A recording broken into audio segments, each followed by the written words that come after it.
Okay, look, we're going to talk now about an emerging issue again with potentially deadly diseases in our workplaces involving material that is increasingly used in everyday items, kitchens, reconstituted stone.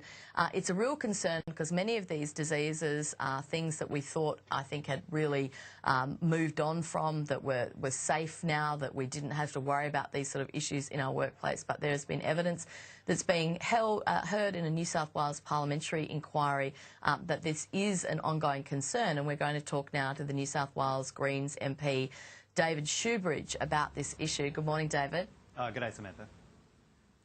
Tell us a little bit, for people that aren't familiar with this story, what is the issue with silica, with these illnesses, sillicosis, that are emerging again? Tell us a little bit about what the actual issue is. Well, sillicosis is what's called an industrial disease. You only get it from inhaling large amounts of silica dust, and that's like Sydney sandstone. It has a huge amount of silica in it. So when you quarry or you tunnel or you excavate Sydney sandstone, unless you have dust suppression in place, a large amount of dust is created. And if that's inhaled over a long period of time, that can create an industrial disease called sillicosis, which basically shuts your lungs down. And in chronic cases will lead to early death unless a lung transplant can be achieved. But because we had some pretty good changes to our occupational health and safety laws in the 40s and the 50s and the 60s, we largely got rid of this as an industrial disease. It entirely disappeared. With those major excavation areas, we require dust suppression. Jackhammers require dust suppression and water when they're doing the excavation, and it basically disappeared. But in the last 5 to 10 years, thoracic surgeons are now saying to us that, in fact, silicosis is coming back. They're seeing young people in their late 30s, mid-40s who are presenting to these thoracic surgeons with silicosis, potentially lethal, requiring lung transplants. And when they're tracing back to find out where this disease is coming from now in the 21st century, it's largely coming from the manufactured stone industry. You know, those shiny mock granite benchtops that you see in kitchens, and all that manufactured stone you see in commercial fit-outs.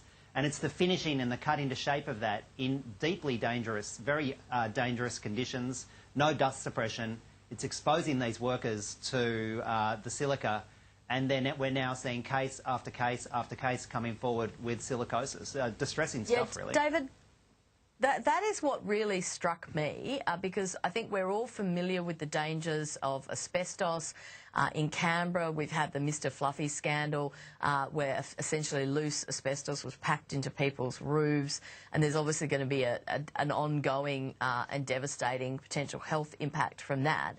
But the idea that, you know, these beautiful designer benchtops that people have in their kitchens could kill the people that are installing it is a pretty scary idea. What needs to happen in the industry to protect workers? Well, I think we need two things. First of all, we need to get rid of our laws that are currently stopping unions. And a lot of this is in the construction industry and the cottage industry. Traditionally, the construction union would be getting onto work sites, getting into some of these smaller manufacturers, and doing spot inspections, and when they find But is it just about union and access to workplaces? I mean, surely there's something that governments should be doing that aren't just about union access to work sites. I think it's twofold, Samantha, and I agree with you. It's not just about getting rid of those regressive changes that stop unions getting in there and proactively getting safety. It's about getting our state and federal governments to actually invest in some proper workplace inspectors, and to be sending people into these, particularly these smaller workplaces, doing proactive spot inspections. And when they're finding these dangerous conditions, and we know they exist in spades, when they find them, actually issuing some decent penalty notices and closing down businesses that are actually killing the people working there. This should not be happening in the 21st century. Yeah. I just want to ask you as well about what's going on with the Greens in New South Wales. Now, Lee Rhiannon says that she's being bullied. There is this debate about whether or not the New South Wales Party should be able to bind their senators, and this debate in relation to what happened with Gonski. Now, Janet Rice, the senator, has put up a Facebook post overnight essentially accusing the New South Wales Greens of treachery over this issue, that they're leaking a lot of material. It's playing out in the full public glare. What's your position on what Richard Di Natale has done? Do you support his decision to exclude her from the party room, in certain circumstances?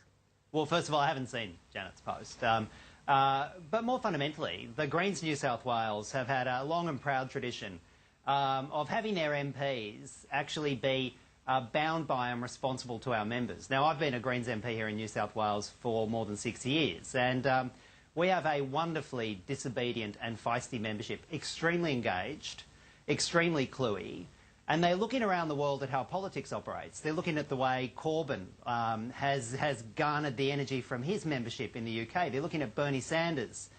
And they're saying, well, thank goodness we've got this here in New South Wales. Thank goodness we've got a party where the membership are respected, they're engaged, and the MPs, rather than just listen to some small group of MPs like we see in the Labor Party or the Liberal Party, are actually out there listening to our members and doing what our members say. And for myself, that's always a challenge, you know. MPs like to be controlling. They like to have the final say. But in New South Wales, we give our members the final say. And I think that's an interesting time in politics to be having this debate. And I've got to say, I think our members here in New South Wales, they're on the right side of history. All right, David Shoebridge, thanks a lot for your time today. Good speaking, Samantha.